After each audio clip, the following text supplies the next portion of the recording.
देश भर में खोले जाएंगे 25,000 जन औषधि केंद्र। लोकसभा चुनाव से पहले पीएम मोदी ने की बड़ी घोषणा। लोकसभा चुनाव के मद्देनजर केंद्र सरकार की विकसित भारत संकल्प यात्रा बहुत महत्वपूर्ण है। संकल्प यात्रा के 15 दिन पूरा होने पर आज पीएम नरेंद्र मोदी ने देश भर में महिला ड्रोन मित्र बनाने और जन औषधि के 25,000 केंद्र खोलने की महत्वपूर्ण घोषणा की। प्रधानमंत्री नरेंद्र मोदी ने कहा कि विकसित भारत का संकल्प सिर्फ मोदी का या किसी सरकार का नहीं है, यह सबका साथ लेकर सबका सपनों का साकार करने का संकल्प है। ये आपके संकल्प भी पूरे करना चाहता है, ये आपकी इच्छाएं भी पूरी हो ऐसा वातावरण बनाना चाहता है। विकसित भारत संकल्प यात्रा उन लोगों तक सरकार की योजनाएं और सुविधाएं लेकर जा रही है जो अब तक इनसे छूटे हुए हैं। उनको जानकारी ही नहीं और जानकारी है भी तो योजना तक कैसे जाना है ये पता नहीं। कांग्रेस ने पहला महिला प्रधानमंत्री दिया, बीजेपी आरएसएस नहीं करते महिलाओं का सम्मान, कोच्चि में बोले राहुल गांधी। केरल के कोच्चि में महिला कांग्रेस की ओर से आयोजित जनसभा में कांग्रेस नेता राहुल गांधी ने शिरकत की है। यहां संबोधन करते हुए उन्होंने बीजेपी और आरएसएस पर तीखा हमला बोला है। गांधी ने आरोप लगाया है बीजेपी, आरएसएस और उसके समान विचारधारा वाले दल महिलाओं का सम्मान नहीं करते हैं। उन्होंने कहा आरएसएस ने कभी महिला का सम्मान नहीं किया, आरएसएस ने कभी अपने संगठन में महिला को सम्मान नहीं दिया।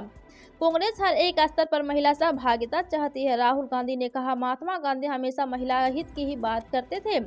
हमारे राजनीति व्यवस्था में कई प्रकार के भेदभाव है, जाति के आधार पर, भाषा के आधार पर। कांग्रेस ऐसा नहीं करती।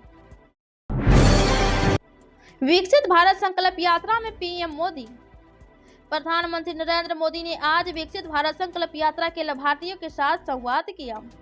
यात्रा को संबोधित करते हुए पीएम मोदी ने कहा कि लोगों तक सुविधाएं पहुंच रही है। पीएम मोदी ने कहा कि विकसित भारत का संकल्प सिर्फ मोदी का या किसी सरकार का नहीं है, यह सबको साथ लेकर सबको सपनों का साकार करने का संकल्प है। यह आपके संकल्प भी पूरे करना चाहता है, यह आपकी इच्छाएं भी पूरी हो ऐसा वातावरण बनाना चाहता है। विकसित भारत संकल्प यात्रा उन लोगों तक सरकार की योजनाएं और सुविधाएं लेकर जा रही है जो अब तक इनसे छूटे हुए हैं। उनको जानकारी ही नहीं और जानकारी है भी तो योजना तक कैसे जाना है ये पता ही नहीं। केंद्रीय मंत्री बोले बिहार में अवैध मदरसों की भरमारी है, बंद करे, सीएम नीतीश से कर दी बड़ी मांग। भारतीय जनता पार्टी के फायर ब्रांड नेता और केंद्रीय मंत्री गिरिराज सिंह ने मुख्यमंत्री नीतीश सरकार से बड़ी मांग कर दी है। उन्होंने कहा कि बिहार में अवैध मदरसों की बाढ़ आ गई है। बिहार बांग्लादेश और नेपाल के बॉर्डर से सटा हुआ है। सीमावर्ती क्षेत्रों में तो हालात और ज्यादा खराब हो गए हैं। इनकी वजह से केवल बिहार ही नहीं बल्कि पूरे देश की आंतरिक सुरक्षा को भी खतरा पैदा हो गया है। इन इलाकों में पॉपुलर फ्रंट ऑफ इंडिया भी सक्रिय है। 50,000 नौजवानों को जल्द मिलेगी नौकरी, सीएम हेमंत ने की घोषणा। गरीबों को मुफ्त कोचिंग मुहैया कराएगी सरकार, विपक्ष पर भी साधा निशाना। मुख्यमंत्री हेमंत सोरेन ने विपक्ष पर निशाना साधने का कोई मौका नहीं छोड़ रहे हैं। आपकी योजना, आपकी सरकार, आपके द्वार कार्यक्रम के तीसरे चरण के लिए गढ़वा पहुंचे। सीएम ने विपक्ष को फिर आड़े हाथों लिया। उन्होंने कहा कि अब गरीब गुरबा को 10 रुपये में धोती साड़ी मिलता है, लेकिन इनका बस चले तो तन ढकने का कपड़ा भी छीन ले। उन्होंने कहा कि गाँव मजबूत होगा तभी झारखंड मजबूत होगा। जुमलेबाजों को पहचान कर मुंह तोड़ जवाब देना है। राज्य को अलग करने के लिए 40 साल संघर्ष करना पड़ा। सीएम ने मंच से लोगों को पूछा कि हमारे बूढ़ा बुजुर्गों को पेंशन मिलता है कि नहीं, हमारे विधवा महिलाओं को पेंशन मिलता है कि नहीं। सीएम ने कहा कि हम गांव के लिए, गांव और शहर के लिए। उदयपुर की 8 सीटों पर अधिकतम 25 राउंड होगी काउंटिंग। सबसे पहले इस सीट पर रिजल्ट किया जाएगा घोषित। राजस्थान का वह दिन अब नजदीक आ गया है जब एक बार फिर से उसके 5 साल का भविष्य का निर्णय लिया जाएगा। रविवार को मतगणना होने वाली है। मतगणना में 2 दिन बचे हैं। ऐसे में चुनाव आयोग से दिशा निर्देश जारी कर दिए गए हैं। खास बात यह है कि कानून व्यवस्था बनाए रखने के लिए प्रदेश में शुक्रवार 1 दिसंबर से ही धारा 144 लागू कर दी गई है। यह भी सामने आ चुका है कि कौन सी विधानसभा का परिणाम कब तक आ जाएगा। उदयपुर की बात करें तो संभवतः 3 दिसंबर की दोपहर तक यहां की 8 विधानसभाओं की स्थिति साफ हो जाएगी। एमपी में बीजेपी, राजस्थान में कांग्रेस और तेलंगाना में बीआरएस को झटका, किसे मिल सकती है कितनी सीटें।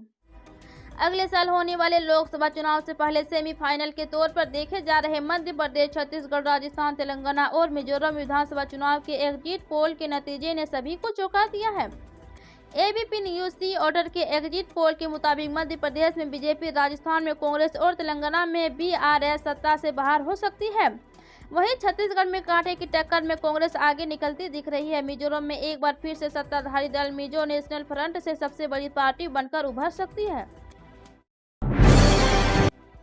इस राज्य में 11,000 से ज्यादा लोगों ने पीएम किसान योजना में किया फर्जीवाड़ा, भेजा गया नोटिस। पीएम किसान सम्मान निधि योजना के तहत किसानों को सालाना 6,000 रुपये की आर्थिक मदद की जाती है। किसानों को यह राशि हर 4 महीने के अंतराल पर 3 किस्तों में 2-2 हजार रुपये करके दिए जाते हैं। हाल के वक्त में पीएम किसान योजना में कई तरह के फर्जीवाड़े भी सामने आए हैं। बिहार के मुजफ्फरपुर से भी ऐसा ही मामला सामने आया है। मुजफ्फरपुर में पीएम किसान सम्मान निधि योजना में बड़ा फर्जीवाड़ा आया है। यह फर्जीवाड़ा करीब 18 करोड़ की राशि का है। 11,006 के अवसरत लोगों ने गलत तरीके से इस योजना का लाभ उठा लिया है। इन लोगों पर अब प्रशासन ने कार्रवाई की शुरुआत कर दी है। इनसे पैसे भी वापस लिए जा रहे हैं।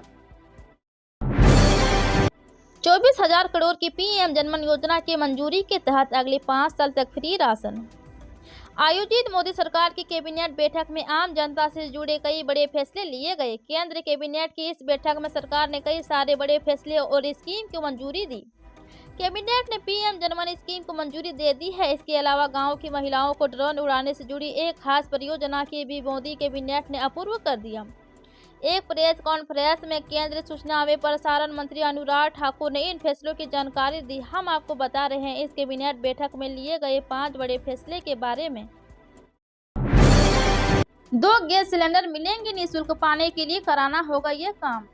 प्रधानमंत्री उज्ज्वला योजना के लाभार्थी निःशुल्क गैस सिलेंडर पाने के लिए जल्द KYC करा ले। अलीगढ़ के 2,89,853 लाभार्थियों को वित्तीय वर्ष 2023 से 24 के प्रथम चरण में नवंबर से दिसंबर तक आए।